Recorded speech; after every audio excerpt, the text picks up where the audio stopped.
So welcome to the Arabenaya Show, the podcast where we uncover real stories of trade people, blue collar entrepreneurs, and handsome business leaders who are building their legacy from ground up. Today's guest is a master of transformation, not just of wall and ceiling, but of how trade can be done right. He is Bram Young, the founder and CEO of Home Painter Toronto, a company that have served over 17,000 homeowners and ranked number one in Greater Toronto area, running for like 9 years. For 9 years, with 35 years of experience, Brian didn't just build a seven-figure painting business. He has built trust, reputation, and a playbook for success in the trade. Whether you're just starting out or trying to grow your own service business, you want to lean for this conversation. Brian, welcome to the show. Thanks for having me, Aro. So, Brian, what was it like growing up? Well, actually, I kind of had a tough childhood, to be honest. I was a middle child, so I was kind of caught in the middle. Um, but it's interesting now. I'm 57 years old now, and then I look back on it. It's something that kind of built who I am and what made me persevere and get to where I am. Because there's so many times, uh, like that I have difficult weeks, months, whatever situations in my business, and the toughest times was when I was younger, and that's what built the foundation for what I am today. So I'm actually really grateful for it. Wow. So what kind of environment do you grow up? Because I discover over time that almost every entrepreneur, their environment speak volumes when it comes to who they later becomes and what they are currently doing and championing in the world.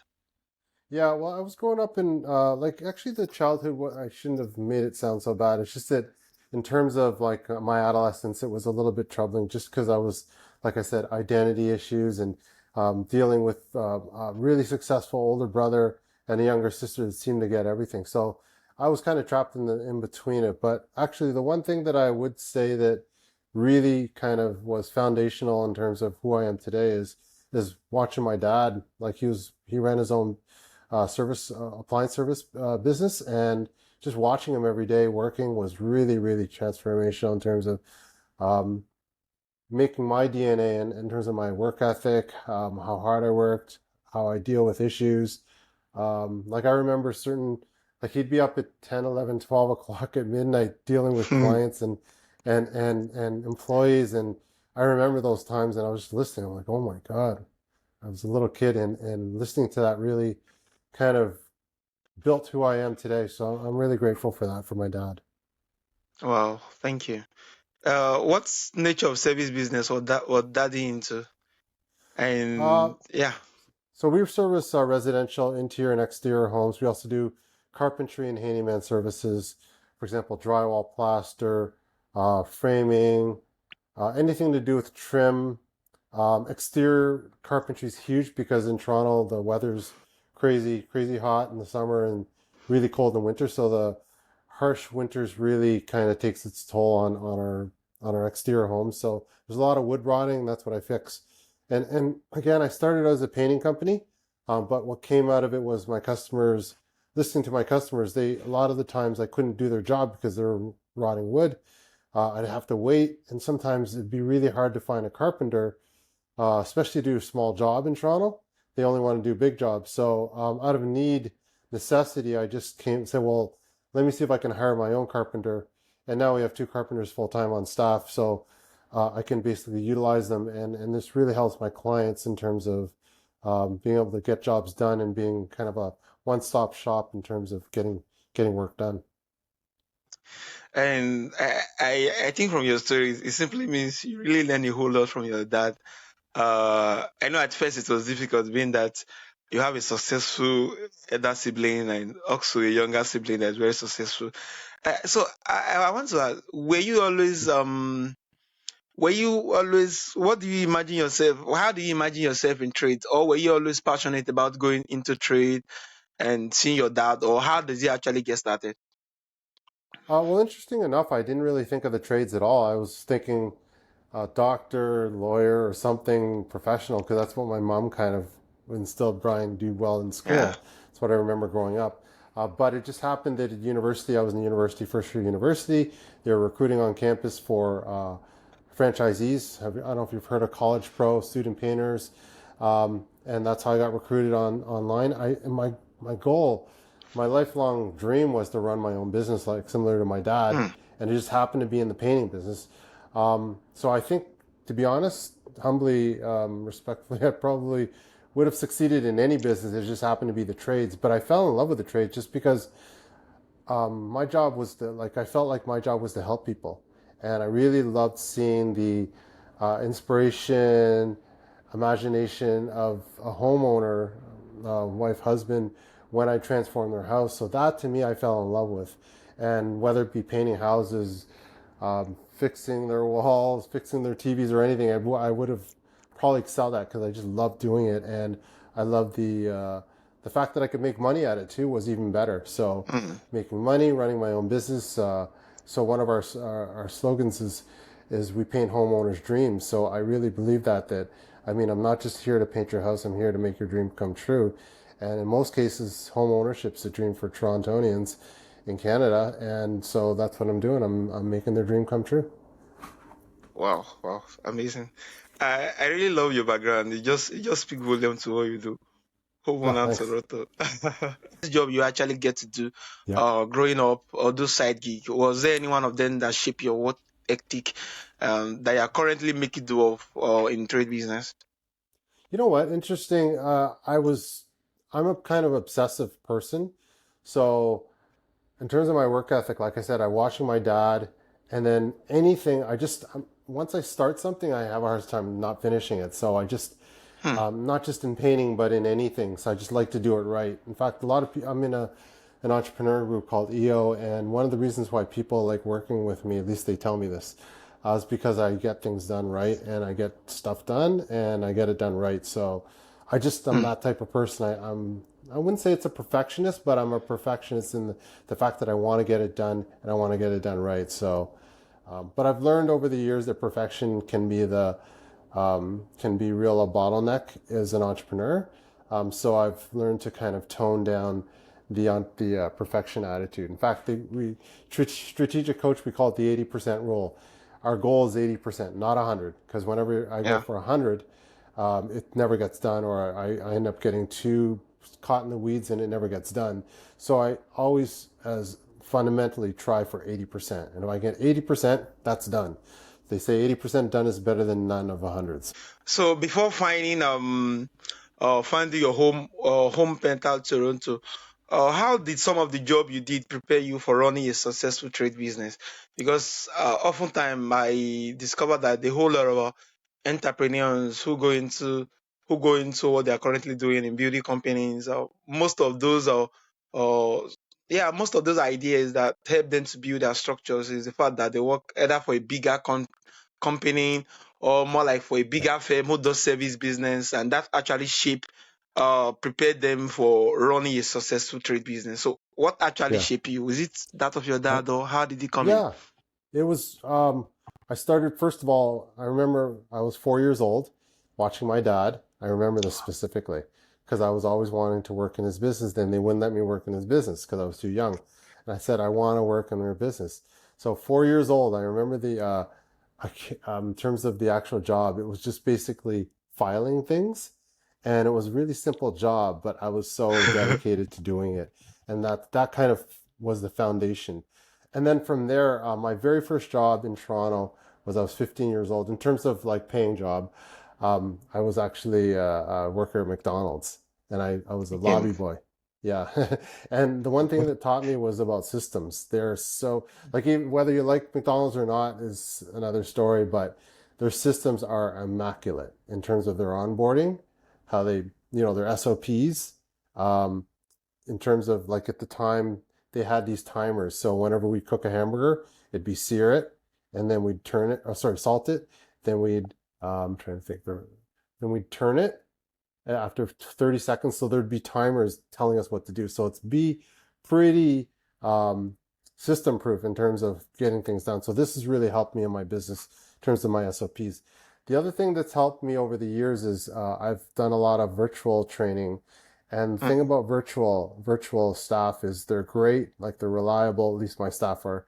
reliable, show up on time. It's just that they don't quite understand our customs and everything. So it forced me to break down things even further because as an owner, I tend to take things for granted. And I just say, just do the job, but that's not good enough. It won't get done properly. So Yeah. I've learned to break things down step by step using videos, A, B, C, D, rather than just get the job done and then see the results. So it's forced me to.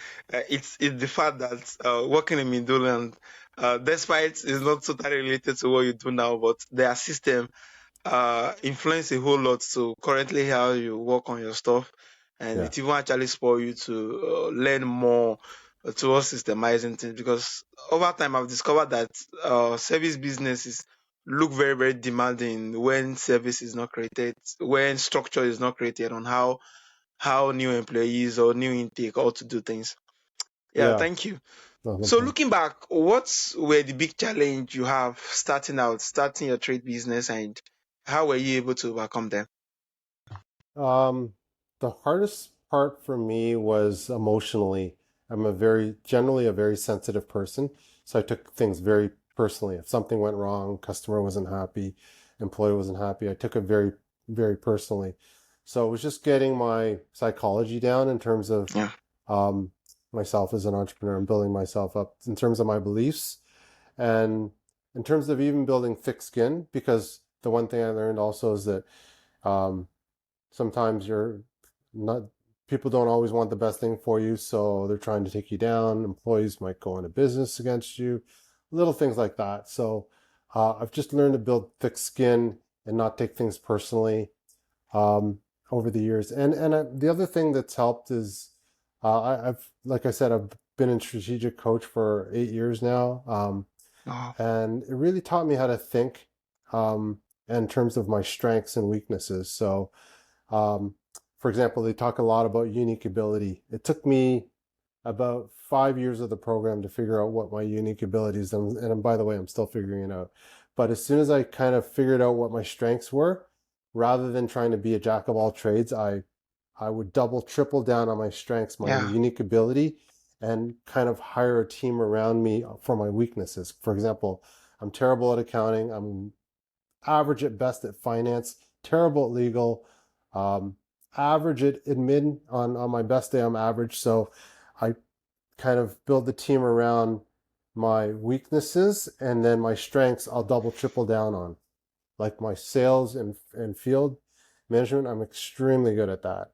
And I actually love doing it. So that's what I stay in my business. That's my lane in my business. So, and then I kind of have my team hire my team around my weaknesses because I don't like doing those parts. Mind you, I just want to say one thing about that. So I'm not saying I ignore my weaknesses. I know enough so I can yeah, figure out if something's really wrong, but I don't spend any very much time on it. I just kind of look at the overview on my weaknesses, like for yeah, example, the accounting. So I don't completely ignore it and oblivious to it, but I know enough to know kind of like when you're getting your car done, you don't need to know everything, but you need to know the basics of what's going on in there. yeah, yeah. I think this is very very key. Is the fact that you knowing your weakness and knowing your strengths make you to know where you need to kind of have let's say accountable partner or someone to fill in that particular role, so that at the end of the day, more results can be generated other than trying so hard working on your weakness when there's someone whose that thing is their strength, which would Yeah. have been better for you if I thought you delegate it. Yeah, totally. Yeah, 100%. Yeah, I agree. yeah, but yeah, it's. I think the way you just answered the last question just speak volume to the fact that because me, I would expect that those particular training you actually undergo should be more of yeah, it should be something that's the white collar entrepreneur. Let's say the white collars jobs and everything, banker and everything. That should be the normal route for them when they are doing their business or doing their stuff. But the fact that you have gone more like your whole way learning those things, your strength and weakness. I think this is the first time I'm hearing from more like a blue collar entrepreneur. What actually spurred you to start doing those things? More like at what time did you start diving into tools or reaching out to coaches, reaching out to a whole lot of other platforms to become better? How did you get started? I just want to know what make you this curious about it. So great question. I've been in the business now 37 years. I spent the first 22 years of it basically banging my head up against the wall. Like I was extremely passionate, hardworking, and diligent, but I was doing the same things over and over, like the same wrong things over and over and over. And I was so stubborn. I just wanted to do it myself, thinking I didn't need help and thinking that I was the best person for it and I could do everything. And eventually my business was actually going down. And that's when I was forced out of necessity to hire a coach. And that was really painful for me to admitting defeat. But that was the biggest, let's say, aha or revolutionary change in my business that basically saw me going down like this, slowly, like a slow death. And then once I got the right coaching and tools and thoughts and the way I started approaching my days, it just went right through the roof. So 150. So I wholeheartedly can say 22 years of making the wrong mistake, that coaching, mentorship, whatever it is that helps you as an entrepreneur keep things sharp and agile and in terms of being on the cutting edge is absolutely one of the key fundamental things that I learned, and I learned the hard way, but I'm happy it took me this long because I'm where I am now, and I have no complaints about that. Wow, this uh, I think if there's a way I could echo this again, just what you said, because over time, how will I say it, especially trade business and those who are into blue collar entrepreneurs who does work with their hands, uh, it's as though a lot of their formative years is basically used for them trying to just how will I say it, is it just trying to survive, trying to make ends meet, trying to just do one or two things just to keep the business running. Yeah, Uh, just from what you said 22 years of your formative years was basically trying to hedge up against. Yeah, just keep going. And let's say in the next 15 years, you might decide that, this is not actually what I want to do. It's better I can actually upgrade this thing and make it better, which is very amazing for because this is an encouragement to me because I actually does painting. I do painting here in Nigeria. I'm from Nigeria, and I think I've been into painting business for like 4 years now. And me just hearing this from you, it's a great comfort that I need to get a whole lot of work yeah, started. Thank you so much, Brian. I no really problem. really appreciate it. Yeah, Yeah. no, fine. Okay. So during your course of your blue collar entrepreneur, being that you are really still long in the business now for 37 years, what were one of those myths that a whole lot of blue collar entrepreneurs, about blue collar entrepreneurs and painting industries that uh, a whole lot of audience didn't get to know about? I would just like Yeah. to bust one of them. Okay, I hope I'm answering the right question, but the one thing I'll say about painting is it's not like, for example, if you're just painting for to cover something up or to sell it, something that's simple, yeah, maybe you can get away with it. But when it comes to doing it right and making it like top-notch paint job, a lot of people, not everyone, they botch the job, and so it's actually not as easy as you think. And so as a painter, and especially when it comes to different trades, we tend to get the low end of the stick of the trades. But I will say that at the end of the day, and I work with some GCs, it's the painter that's going to save the other trades, because if someone doesn't do their job properly, their trim guy, the taping guy, the drywall guy, or whatever, it's usually the painter. It falls on the painter to make it look good. So Yeah. it usually falls on us. So it's really important to have a really good painter, especially if you're dealing with a high-end custom type project that's let's say that's not going so great. If you don't have a good Yeah. painter in the end, yeah, and so that we tend to get taken for granted a little. And how I know this is because usually when they hire the wrong painter, they're usually calling me. If you Google, for example, we're number one on Google, which really helps. But they're usually calling guys like me with like 5-star reviews. We have over 17,000 satisfied clients, 1,000 online reviews, number one Yeah. rated in Toronto the last 9 years. So they're usually calling guys like me just because they're like, okay, this the basically a storm here. I need to fix this up. So I'm usually called in to save the day, which I love doing in the end. Wow.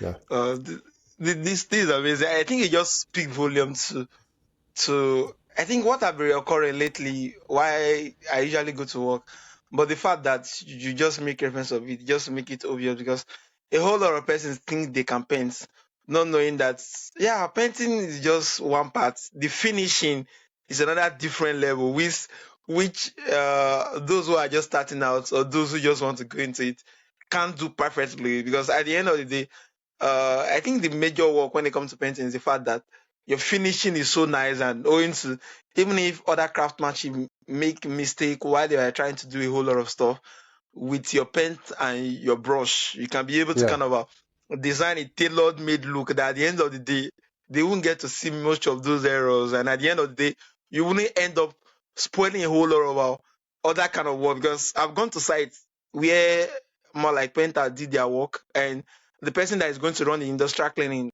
keep having issues owing to more like maybe when they are painting the curtain was not done right.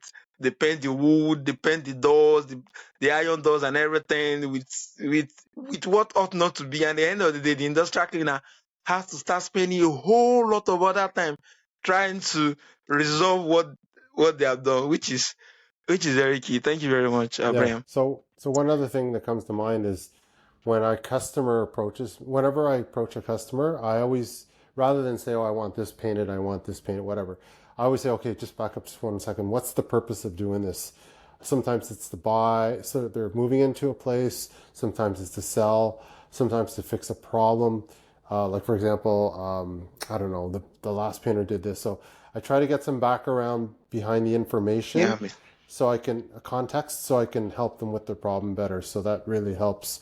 For example, someone who's selling their house versus buying it, I completely change my approach because someone who's buying their house, someone who's moving in, want it to be theirs and they want it to be Yeah, like more specific, and they usually want to put more emphasis or more money and more whatever into it.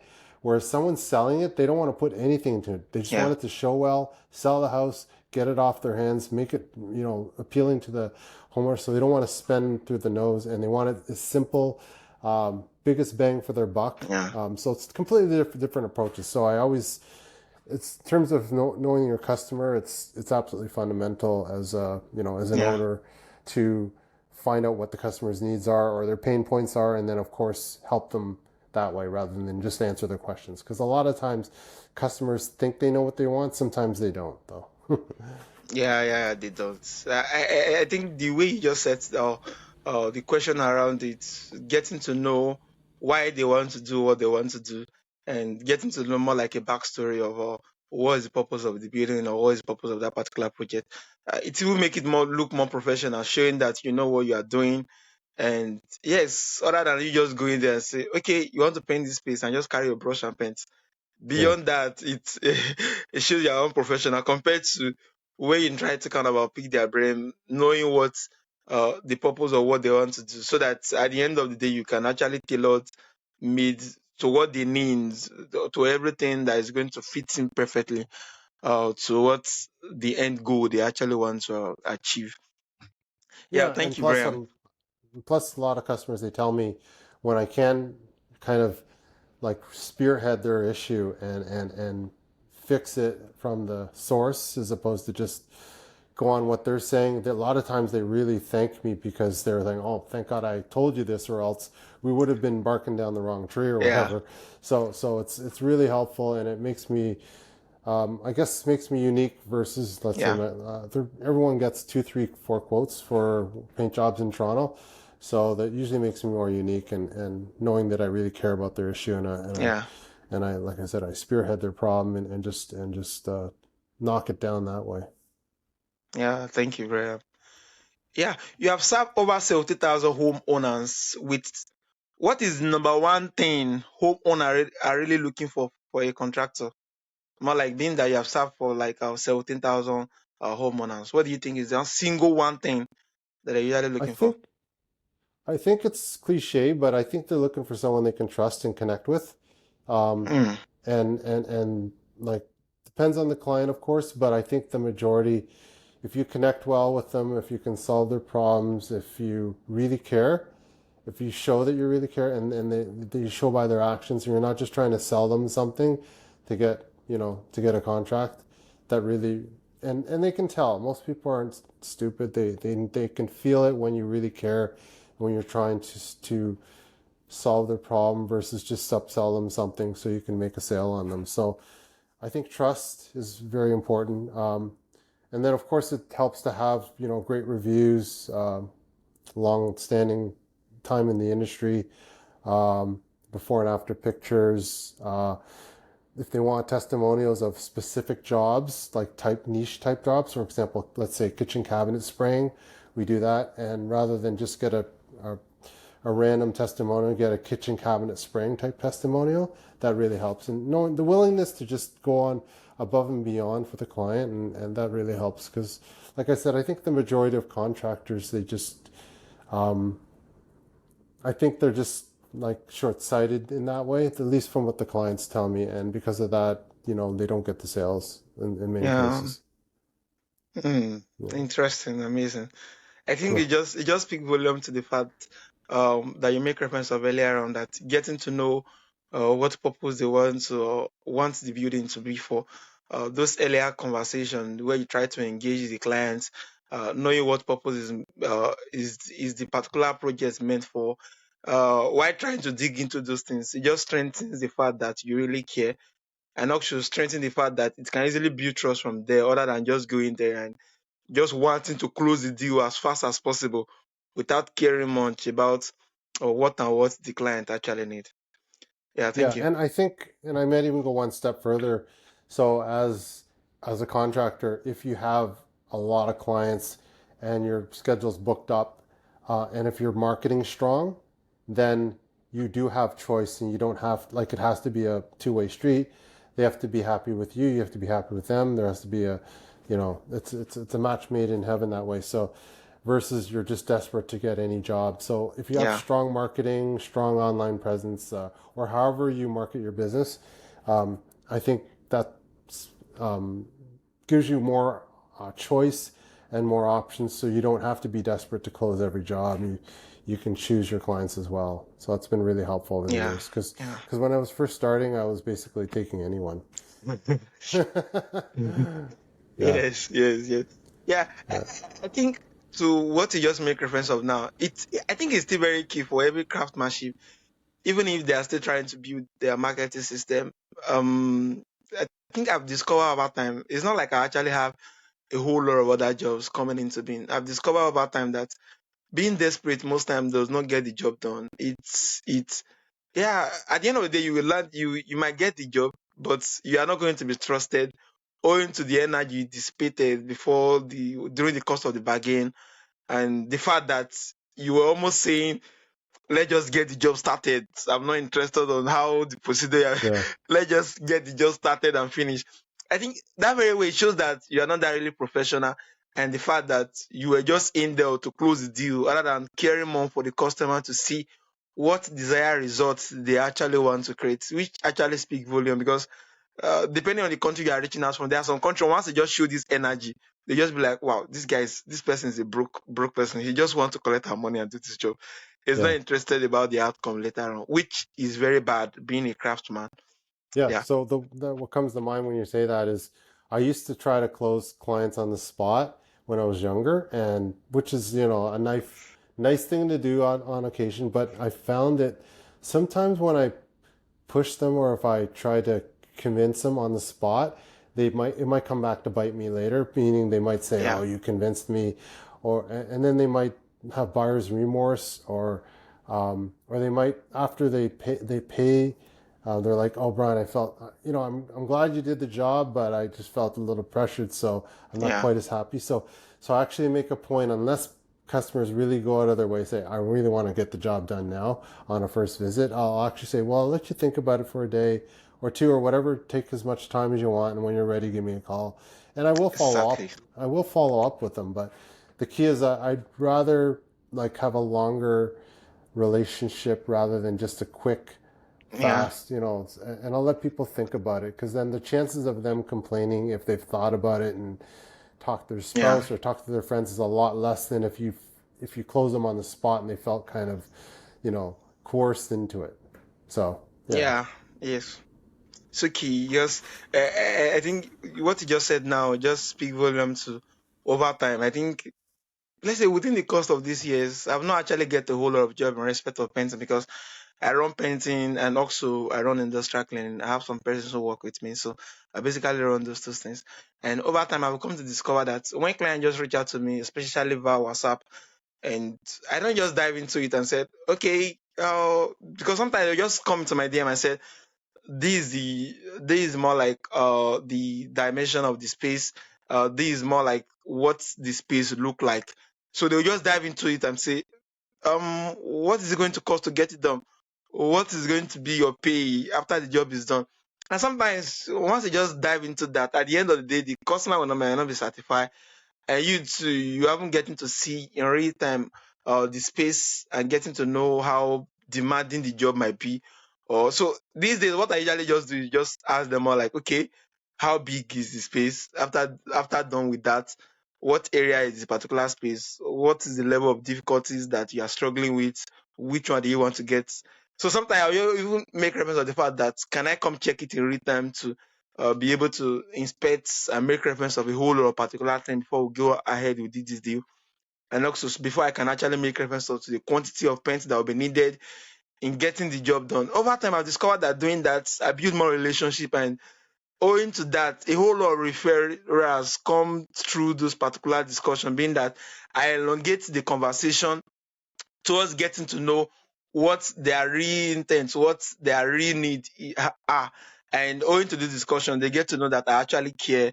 And also, I sound more professional, being that I try to look at their whole goals towards a particular space. And then I was able to tailor a particular solution to it. I discovered that over time, the level of referrals that come through it was much compared to if I was that very eager to just close the deal at the spot without putting into consideration a whole lot of other things that they have not made reference of, but they were just seeing they don't even know what that thing is until I start digging deep. Yeah, interesting. The one question I find that a lot of customers love, I find I get a really positive feedback in terms of qualifying them and them qualifying me, and is I'll ask them, so let's say a month from now the job were to be done. What would have to happen for you to give me a 10 out of 10 on Home Stars or a 5 out of 5 Google rating? And then I just let them talk. They'll say something like, well, first of all, I'd want the price to be reasonable. I'd want you to be on time. I'd want the painters to be clean, neat. I'd want them to do what they say, like stuff like that. And I'm like, wow, okay, that's amazing insight for me as a Yeah, painter, as a contractor, to know these are your expectations. yeah, And yeah. Or sometimes they'll say something like, "Oh, I want everything to be perfect. I'd want you to show right up." Like I'm like, "Oh my God, I don't know if I can handle it. I don't know if I can handle this job." So I don't know if I'm the guy for you. So, but that doesn't happen too often. But I mean, it's great to know the customer's expectations and what they consider yeah. is success for a paint job, for It's example. successful, yeah. Yeah, Because different clients, difference with theirs, what they tag in quotes successful. So you get to dig deep to know what it is, and also being able to give them disclaimer on what the aftermatch is going to be, whether their expectation can't be met or whether it can be met. I think that is very, very key too, because over time, if more like, how will I make reference of this? Because I've discovered over times some of my colleagues who are into the trade business, and they overpromise and they did not deliver. Because sometimes I feel, especially if I thought you are in the trade business, it's better to under promise and over deliver than you now over promise and later now under deliver. yeah, So usually what I do these days is give a disclaimer or make reference of the fact that actually more like give a promise that shows that as though I want to under deliver. At the end of the day, I surpass every of this particular thing I make reference of, which is more of a win-win compared to when you are actually giving them 100% perspective in respect of what you are saying. At the end of the day, you just deliver, let's say 99. They will still be angry with you, being that you actually more like give them a higher quotient before then. Yeah, I agree. And as I said, I don't like to always like with the strong marketing. You have choice as a business Yeah, owner because I have enough clients, so I don't have to go with every client, and I don't it's not every client's perfect for me, and I'm not good for every client. So knowing that, and because oh my God, when you don't get that and you get a mismatch, it's hell trying to get through the job.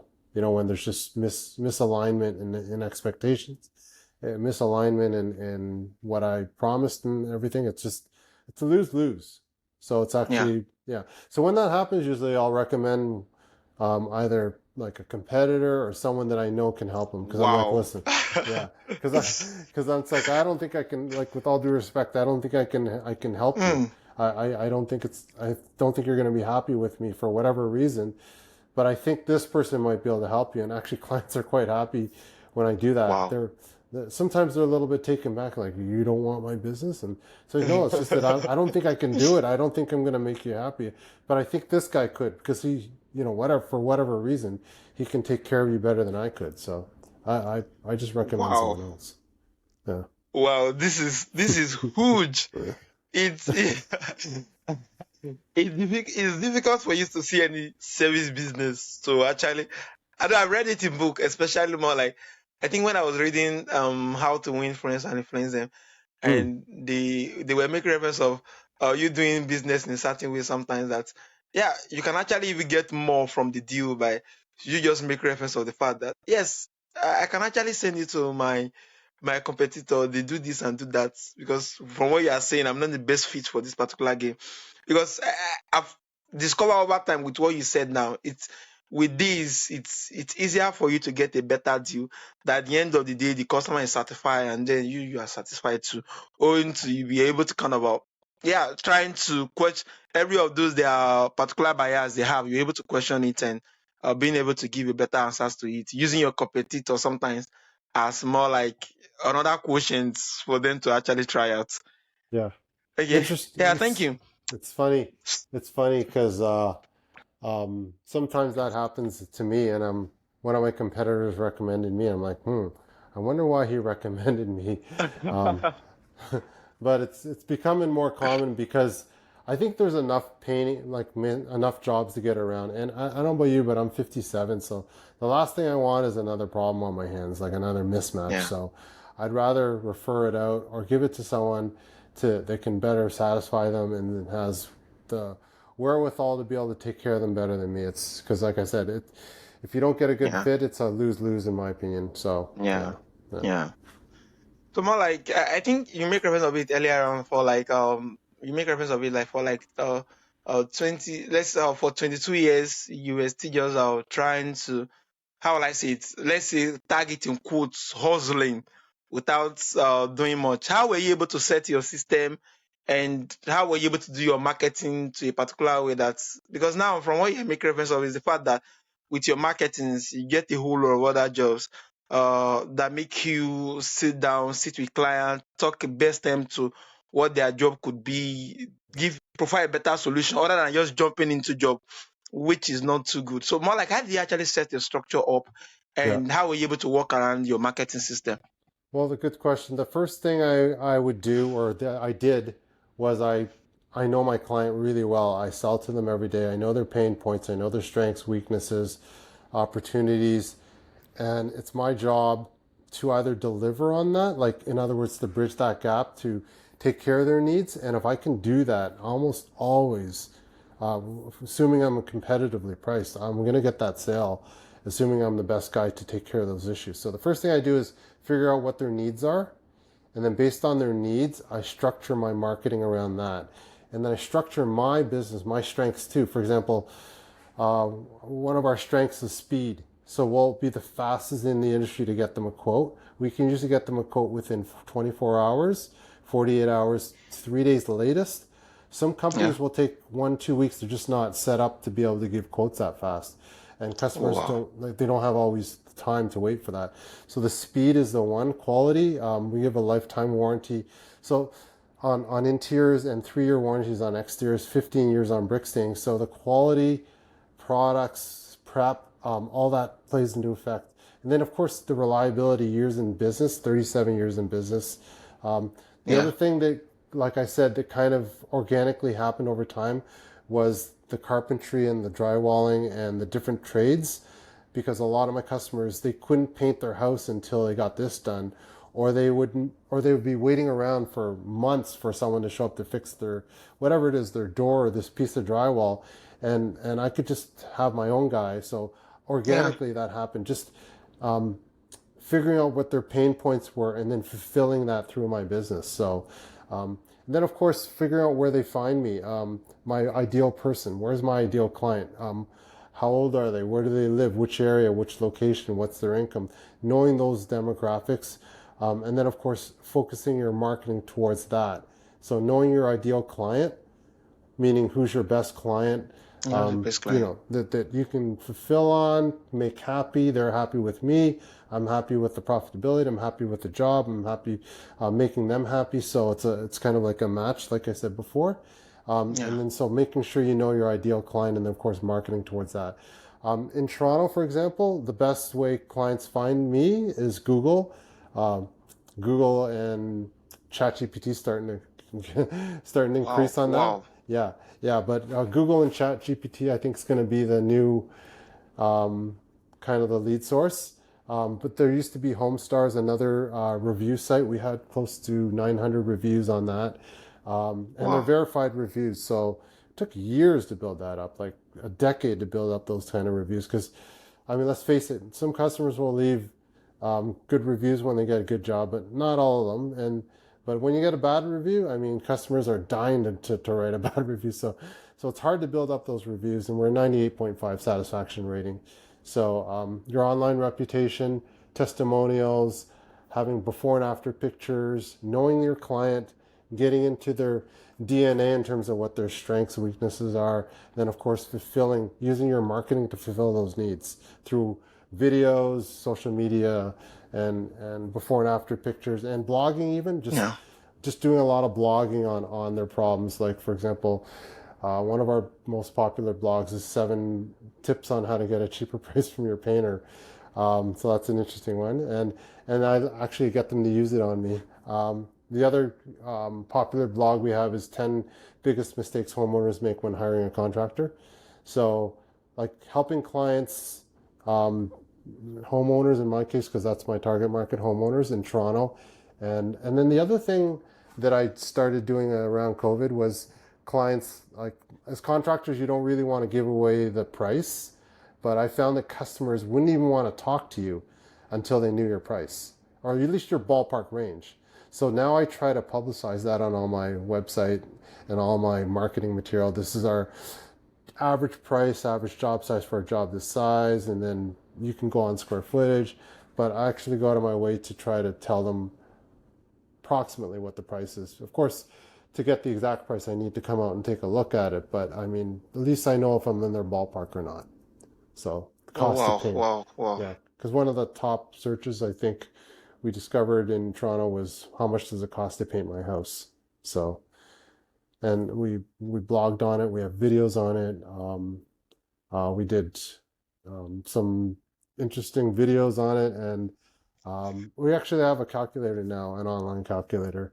So Wow. to help customers get at least a ballpark of how much it would cost, like a ballpark range. It's impossible to give them an exact price Yeah. without seeing it, but Yeah. you could at least tell them it's like between 4 and 6 thousand somewhere, and it depends on how much furniture there is, how much prep there is, how many colors you go, like those kind of questions. But at least you have a Oh, ballpark wow. range if you're even in the ballpark. So, like, I don't want to waste their time, or I'm sure they don't want to waste my time either. So, yeah, Wow. Wow. This is so amazing. Like what you just said, most of your clients are coming from Google and that of ChatGPT, yeah, which simply means over time you have made plans to put a whole lot of your work out there, that it's now easier for clients to come in contact with either your blog, your videos, through your socials, getting to know much about your company first before they even get to interact, which actually strengthens, how will I put it now, the rate at which they are going to perceive your job and everything, compared to when there is no online online more like, let's see any details about your company, about what you do. So I think for beginners who are just starting out, then having more like, how will I say it, on online credibility with this particular platform would be more like a win-win in terms of building their business. Yeah, Yeah. thank you very much. So interested when you're saying that. So what I did was I surveyed actually, I constantly, sir, even today, 37 years later, I'm always constantly asking them, so how'd you find us? What appealed to you on our website? What did you like? What didn't you like? What could have been done better that would have helped you make a decision? So I'm always asking them those questions, and that's kind of focusing my marketing and making sure I'm hitting the right points. Because sometimes you can try to guess what they like, but until they actually tell you, and physically paying customers, good Yeah, clients, are telling you what they're looking for and that's the gold in my opinion. Just yeah, talking to them consistently and figuring out what their pain points are and why they chose us or why they didn't choose us, and finding out why. And then, of course, sometimes it's not it's a legit reason, and it's like, okay, well, that's not me anyway, so it's better that you chose that other painter instead of me because that's not me. So, but it's yeah, knowing your client inside out, and being relentless in terms of being curious about why they yeah. chose me or why they didn't choose me. Wow, wow. Yeah, Thank you very much, Brian. And also, I think you have run your company for 37 years now, and the yeah. fact that you run carpentry shop alongside with it. I just want to know, how did you set your structure in terms of yeah, hiring employees, having a whole lot of internship, those who can actually learn from the system before they fill a particular role. How were you able to structure those particular things? Let's say starting from when you start building structures around the business. Trial and a lot of trial and error, to be honest. um, so I'm always asking my customers what they liked, what they didn't like, and that's how I hone our processes. So, for example, a lot of them didn't like the fact that we used plastic drop sheets. They preferred paper, and the reason why is because, well, first of all, if you put paper on the floor and you tape it right at the start of the job, there's no way you can get paint underneath paper. Whereas plastic, it could lift up, it could fall, you could put holes in it. So little things like that created the processes, um, based on our customers' needs and their wants, their complaints or their non-complaints or the things they loved about us. And so that's how we kind of created our SOPs over time, trial and error, I guess. Um, so I would be honest, and I'd say that for the first 10, 15 years, we weren't bad, but we definitely weren't as good as we are now. In the last like 10 years, I'd say 10 to 15 years, we've really been able to, with a fine tooth, being able to hone that process down. So it's like, I mean, we're at 98.5% satisfaction rate, which is pretty unprecedented. Most most people shoot for 4 out of 5, but we're like I said, 4.9 something out of 5. So Wow, yeah, wow, so that's how we do it. In terms of the hiring part, I think it's just being really upfront with your painters and saying, this is what I need from you in order to, like, showing them what success is. This is what I need from you to be successful. Um, Drop sheets, the culture, making sure the customer's happy, um, setting up the job properly, prepping the job properly. If you're not sure of anything, take a picture, send it to me right away in WhatsApp, and I'll answer it within like usually the hour or less. Be overly particular, and then over time, of course, they can kind of find their own way without having to ask me so many questions. But just being really picky or being very transparent, actually transparent about yeah, your expectations of the painter, and then being honest with them, saying this was great, this wasn't so great, we have to fix this. And I find in my trade, at least, painters would rather hear it, the truth. Of course, you don't have to be a jerk yeah, about it, but you just got to be honest with them. This is what I need from you in order to be successful in our company, and here's why. And I always explain, customers are basically our lifeline. Without them, we don't exist. I don't exist. You don't exist, and so we have to make them happy at all points. And this is what it takes to make them happy. So yeah, yeah, yeah. That's amazing because I think you just speak volume to the fact that have the trade persons you have around, let's say the painters and carpenters that you get to hire. you have to treat them very well so that they will know where they are falling. Let's say where they're not getting right and work on it and become better. Because sometimes I discover that in the industries it's difficult to hire trade people who are so skilled to come join your team, to come join everything you are doing. But you just make reference of you handling them with the fact that you care and the fact that you're trying to make reference of to what it is you actually want. But how were you able to get over that relationship? Because I discovered that it's difficult to hire trade persons, especially let's say Yeah, you're a top 1% doing this particular job in this particular country. Sometimes it's difficult for you to just have trade persons coming to join your team who are too good. Because sometimes they just feel like, why can't I be my own boss of myself? Why do I have to join his team? yeah. So that's a good question. So a lot of the like, so here's the thing. I'm not a great PR/HR person. That's not my strength. I'm good at Yeah, the systems and all that stuff. So actually, for my business, I actually put other people in charge of that. Like in terms of speaking to them on a daily basis, I don't speak to the painters every day just because, like I said, I'm too busy out in the yeah, field and getting sales in that. So and plus, it's not my strength. I'm just not the type of person you'll sit down with for an hour and talk about everything from your family life to why you want to make a living. yeah, I'm just not that yeah. person. So I've delegated that out, thankfully, because I don't think I think a lot of my painters wouldn't want to work for me.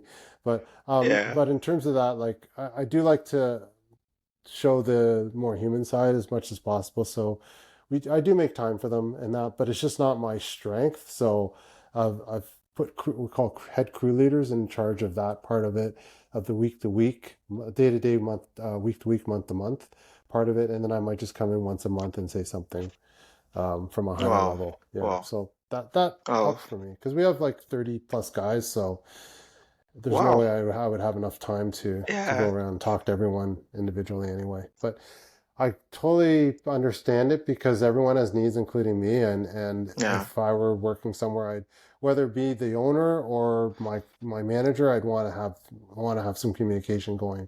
So I know what's going on, my expectations, and feedback on how I'm doing, pluses and minuses, and all, and some positive feedback every now and again.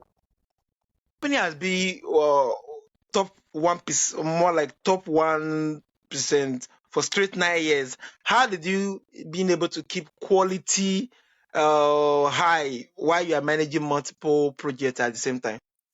Um, it's a matter of setting the expectations with the client first. Like, so I do this, I do most, if not all the sales, setting the expectations with the client. And there Yeah. are some clients, like I said, that are just not our client. And I just, like Yeah. I said, I refer them another competitor or something. That's the first thing. And then, of course, with my painters and with my field team, making sure that they fulfill on the actual promises that I make as a sales rep. So that's crucial. That's streamlined and there's no, let's say there's no hiccups along the way, because that's what happens. Yeah. Sometimes the sales rep says this and then the field team does that, and then of Yeah. course the client's like, what the heck's going on? So the alignment of between the sales team and then the field team has to be like that. Like it has Yeah. to be like joined like that. Then of course, if that happens, then the chances of success is way higher. So I would say that. And the other thing is, I know it's cliche again, is but customer satisfaction. So we have a 98.5 satisfaction rating over 17,000 satisfied clients. Wow. Like I don't ask for payment until they're happy. So it's just Mm. going above and beyond and trying to give them the benefit of the doubt. Because in my view, especially if I've qualified them, because I do most of the sales, I I believe that most people are good, like 99% of people are good. But of course, there's always one person that's out that may not have your best interests in mind, which is fine. But then the 99%, you can't make your run your business around that 1% that's trying to rip you off or that's trying to Yeah. treat you bad. You got to treat on the 99% that are good. So I really believe that, and I have enough track record to know that 99% are good people. And as long as we align, I tell them exactly, like straight from the hip, what to expect from us, and then we deliver. Then usually it's no problem. When it is an issue, and let's face it, life isn't perfect. Then I always try to give them the benefit of the doubt and say, well, what? Okay, fair enough. I understand this and this and this. I apologize for this and this. And this. What could I do right now to make this happen in terms of Mm. going above and beyond? And so something as simple as like let's say if it didn't the paint didn't cover properly, I'd say okay, well how about we put on another coat? Sometimes customers might pay me like just a little bit of cost to cover some material, but working out a compromise that works for everyone. I always the Yeah, bottom line is I don't want to lose a customer based a on customer. a few $100s or something like that. It's just not worth it. So I always try to be reasonable, being reasonable, putting giving them the benefit of the doubt and realizing that like I'm here to help. This is what I really want to help this. I'm here to help. I'm not just here to make money. I want to here to help you and paint your dreams. So I think if you go with that mindset, there's a lot better chance of success rather than going with a negative mindset, thinking that people are trying there to rip you off and take advantage of you in that, then in my view, I think you're setting yourself up for failure. Yeah, yeah. Yeah, Thank you so much. Thank you so much for no that. I problem. think that was really, really deep. The fact that sometimes it has to be from the win-win perspective, so that at the end of the day, both your customer is satisfied and you too, you're happy going home, which is very, Correct. very key. So more like in your experience, what is the common mistake you see trade people make when starting out? Let's say carpenter, Yeah. tilers, painter. What are those? What is more like the common mistake you have seen over time when they are starting out? I think it's trying to do everything themselves and not understanding what their strengths and weaknesses are. That's the first thing. And then the second thing would be they're too narrow minded when it comes to how to market. So they don't spend enough time, effort, and energy on marketing. I think in my business anyway, marketing is crucial. Marketing gives me freedom, gives me choices, it gives me the ability to charge more what I'm worth, and so I can Yeah, pay my guys properly, um, and I could charge them and make sure they do it properly. Because if you're losing money, let's face it, then no one wins. Because you're rushing through a job, I'm losing money, I'm not making money on this, and then you got to rush through a job, and you have to find any ways to cut corners, and that's not a good situation. So yeah, with strong marketing, then you can afford to charge more, do the job properly, and take care of the customer. And you can also say no to things too. Strong marketing, as I said, gives you choice to say, okay, we're not the company for you. Go to this company, they're better, and then go on to the next customer that is right for you. So I would say first thing is not knowing your unique ability, and then of course trying to do everything yourself. yeah, And then the second thing would be marketing has to be number one on the list, at least in the trades business for me is focusing on my marketing, making sure that's strong. yeah, yeah. Thank you very much, Mm. Brian. Yeah, and also I actually want to the fact that I just make reference of this, it just dawned on me that sometimes a whole lot of trade people actually, how will I say it now, they underlook marketing, putting themselves out, being able to be seen out there. Some of them just have this mindset that uh yeah, if I'm doing a good job, people will always find me. But my perspective most times, which speak volume after you I just make reference of this, is how can they find you when you are not on site, you don't have any content out there, you don't have any blueprints out there they could actually latch on to get to see what your work look like before they get to hire you, which is key for those who are starting out or who are still looking forward to yeah, scaling big in the particular industry. I think I think nowadays with the internet and the fact that everyone has a cell phone, that's your number one marketing tool right there. Yeah. Taking before and after pictures, taking videos, um, testimonials from customers when they're happy, um, anything web related, internet related, review sites, all that is all through is your cell phone. All you need is a cell Yeah, phone and a little bit of passion, yeah, and it's not that expensive to start. Of course, when you get a yeah, bigger business and you need ads and you need a solid website, that costs more money, takes more time. But I mean, to put stuff on Instagram or whatever it is doesn't cost very much money at all, and yeah. It that's how you doesn't get. take long. I mean, you could start that way, and then of course build it up slowly, rather than invest all this money at the start, and you just don't know if you're going to get your return on investment. Yeah, thank you very much. Yeah, so Bram, you make reference of the fact that I think when you're starting out, you run more like a carpentry shop before venturing down to that of painting. So at what time do you actually now major more on uh, painting compared to more of carpentry, or more like how did you actually make the both of them together? Because I know you still did the both of them owing Yep. to most jobs. I think it's the fact that once you get into people's face, it's easier for you to sell to them your next service business compared to you having to reach out. Once, let's say you get into people's space for carpentry, it's easier for you to tell them that yeah, you are into painting, and it's easier for you to close deals to being that the level of trust is already building up from one particular job to the other. So more like how did he be able to work with these two of them without being more like you are everywhere, and Yeah. without the burden being too demanding in quotes when you're Yeah. starting out? It's a good question. Usually for me, it's always better, in my opinion, it's always better to be really amazing at one thing than average at 10 things. So whatever niche that is, for me, it's painting. Like that's what I specialize in. Okay. Carpentry, we don't specialize in it, but I have two carpenters full time that do specialize in it. So I don't really market my business towards carpentry. It's always painting first, and then, Yeah. oh, and you need that frame fixed. Okay, we can do that. Or it's, yeah, I'm here to paint the house, but there's a hole in the wall. Let me fix that hole. Do you know what I'm saying? So it's never like I want Mm, to fix that hole. And so whenever I get yeah. it, and I do get some jobs where it's all carpentry, and I'm like, it's not really my thing. I'll It depends on the situation. I'll take it, but it depends on the time of year too, because our winter time is slower. But in general, I try to always consider myself a painting business first, who does handyman and carpentry services. So Yeah, anyway. yeah, yeah. So and so this is the other thing is I try not to expand too fast. Like I expanded over 10, 15, 20 years of like I started as a painting business for the first 20 something years. I didn't start another service until I was 25 years into it, give or take.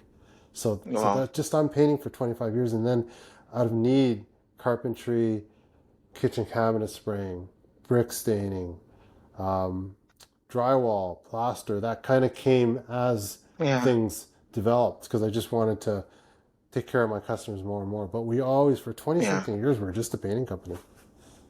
Wow, Yeah. wow, this is amazing. I think the fact that you make reference of being major in one and have be major and so good in one and have more like a unique strength to cut across other particular end that is still within the confine of what you do.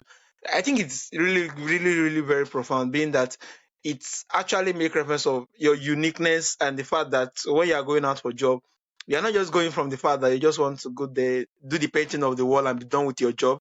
Now, each time you go to site, you propose that, okay, why shouldn't there be a carpenter here that get to fix this thing? Or someone is going to plaster the wall to make this a good fit before the painting comes on it. Which simply means you are not just eager to just get your painting done.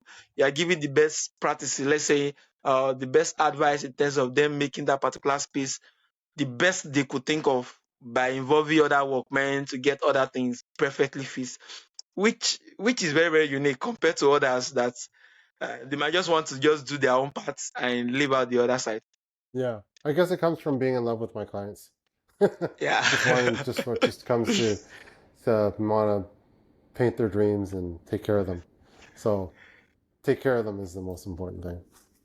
Yeah, that is okay because for me too personally, the fact that I do painting, I've been doing paintings for like 4 years now. Yeah. Before I started painting, I had more like a 1 year experience in carpentry. So sometimes when I get into space, I still bring that into it, but I don't major in carpentry. In fact, I don't measure it anywhere that I do Yeah. carpentry. So it's Well, during the cost of painting. If there's the demand for it, when I see it, I'll well, just it's, chip it in and make everything better. yeah. Well, it's okay for you to be great in something like painting, but then as long as you have a carpenter on staff, they could vouch Yeah, for being amazing at carpentry. You don't have to be great at everything. So realistically, yeah. that's not that's not possible. So All right, yeah, thank you. no problem. So, many young people want to grow but lack mentorship. How do you Yeah. think intern or apprentice will help and be more sustainable? Looking at your journey, starting out, I think from what you said now, it seems you started your journey, let's say 20 years, when you were 20, and now you have actually been amassing a whole lot of experience. So Yeah. more like, how do you think those who are just starting out can get mentorship? Let's say they are just starting out, maybe internship to mentorship to grow, to scale their business, and internship to learn more about the trades. Yeah. What do you think the way they approach, the way they are reaching out could actually more like spur or potential treat people to actually bring them into learn and Yeah. yeah, and mentor So them too. depends on the city and country because every country has different resources Yeah, and advantages. In Canada, we got all these student programs, like if you're in university, entrepreneurship programs, business trades programs, tons of that stuff, subsidies, uh, almost they're trying to give it away, like the government anyway, in yeah, terms of trying to get you involved in entrepreneurship because they realize that it's a fueler for the economy. So there's tons of yeah. incentives for that. I'm a part of EO. I've been a part of EO for 7 years now. I mean, I don't know if EO is where you are, but I'm pretty sure it is. EO has, I believe it's called GSEA, Global Students Awards or something like that for universities. Oh, And so there's tons of those programs. I'm sure ChatGPT or Google could help you out with where you are in your local area. But in Toronto, the government programs, um, there's trade programs, there's GSEA. If you're a student, there's entrepreneurship clubs.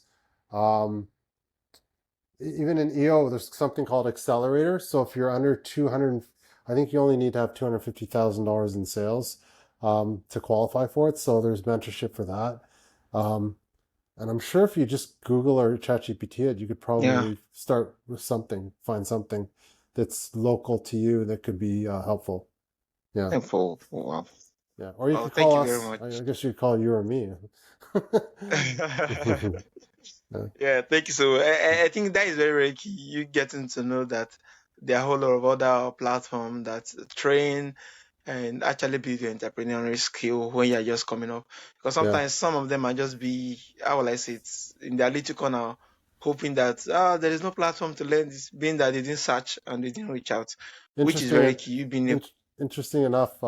ChatGPT helps me in other parts of my life too, besides just the business aspect. But to me, it's kind of like my mini counselor for other stuff wow. as well. Yeah, yeah. So Yeah, yeah, it talks to me, everything. So it's been yeah, very yeah. helpful for me. Amazing. Thank you. No problem. So, for young entrepreneur listening to you right now from Nigeria, from Canada, or Yeah. from any part of the world, what opportunity exists in the painting home industries that most people overlook? Um, in the painting industry, Yeah, um, or in maybe maybe you just give your answers in terms of painting industry, and also some other trade business that you think, yeah, if a whole lot of young professional can actually enter this particular one and owing to they could actually be very diligent in it, there's opportunity in here owing to your work with oh, a whole lot of workmen over time.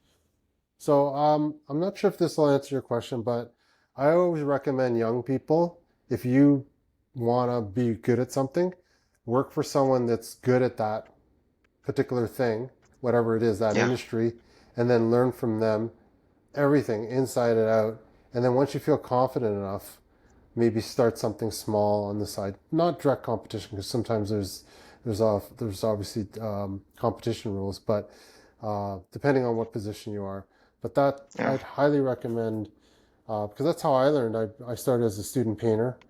There's a 1 year non-disclosure which I had to take off. So besides that, you're allowed to. It's free. It's free reign, free market. But that's how I learned my industry. Is I learned as a student painter, and then learned from their systems and everything, and then I just went out and did my own little thing. So yeah. Wow. yeah, so it's let's say it's a low risk, a very smart. There's risk, but a lot lower risk when you learn from Yeah, someone else's mistakes. yeah, Yeah, yeah, yeah. Thank you so much. no problem. Yeah. And with this advance of AI technology and other stuff, do you see any possibility of technology taking out our job? You know what? I think in the trades, it could. different parts of it could be. Like, for example, Yeah. maybe they might have something that can um, paint a room faster. But I think in the end, there's still going to have to be a human involved somewhere to at least oversee it and make sure the little details are done. So I think slowly, but I think the trades are going to be one of the last people that they take out. I Yeah. think it's going to be like Yeah. there's going to be technology, there's going to be like coaching, there's going to be so many other industries that get taken out before us. But so I think we're gonna if we there's going to be a bit of a runway, so we see it. And then robots, yeah, they already have like certain tools that can do things faster than humans. But like I said, I think in the end, humans are eventually going to have to set the unit up and then Yeah. maybe fine tune it to make sure it's perfect in the end. So, and I think we're going to be one of the last people it takes out if we do get taken out. It's hard to say Yeah. though. Yeah. It's hard to say when, but I think Yes. there's way more industries that are at risk than us. Yeah, so true. Being that sometimes the processes we undertook is not reoccurrent. It's not just after this that every now and then. Sometimes it demands some level of different processes to bring achievable results to some space because not all space are same. So into that, you can't just program a particular stuff to just run every space the same thing. Just the way you said, it's going to be over time. It's not something that yes, over time anyway.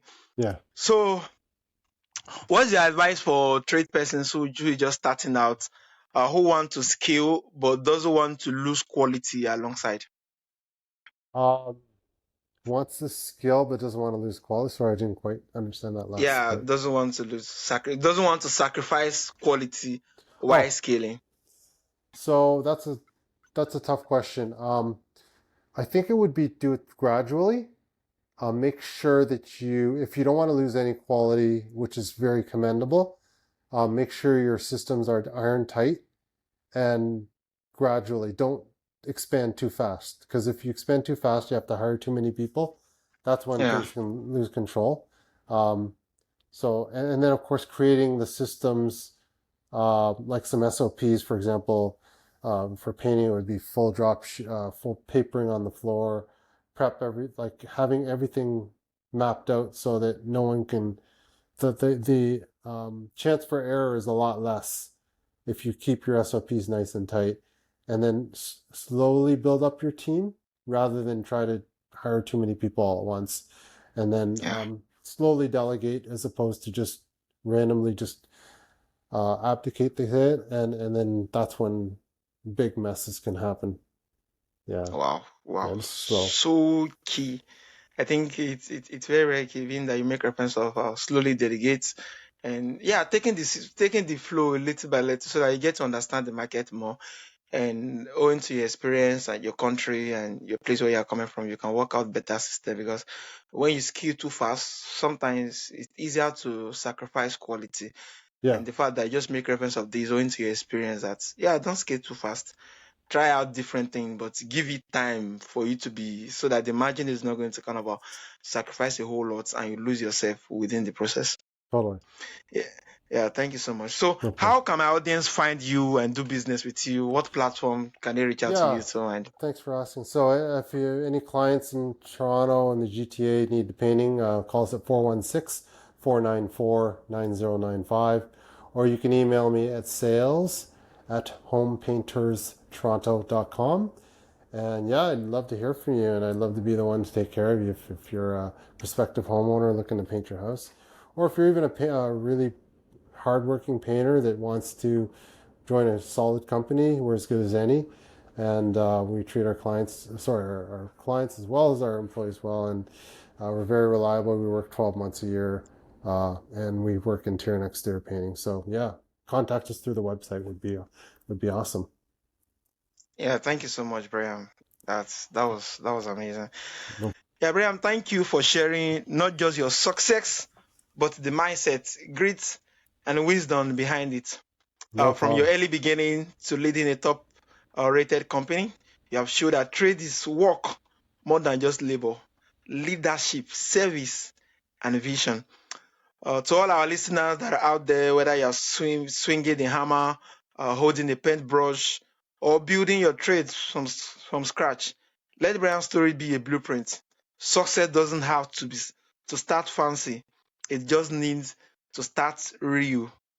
If you are in Great Toronto area and you need home transformation done right, check out Bram's work at homepentertoronto.com. You will see why over 17,000 homeowners have trusted him and his team. Till next time, keep building, keep learning, and remember your hands can build legacy. Once again, thank you, Bram. Thanks for having me, Earl.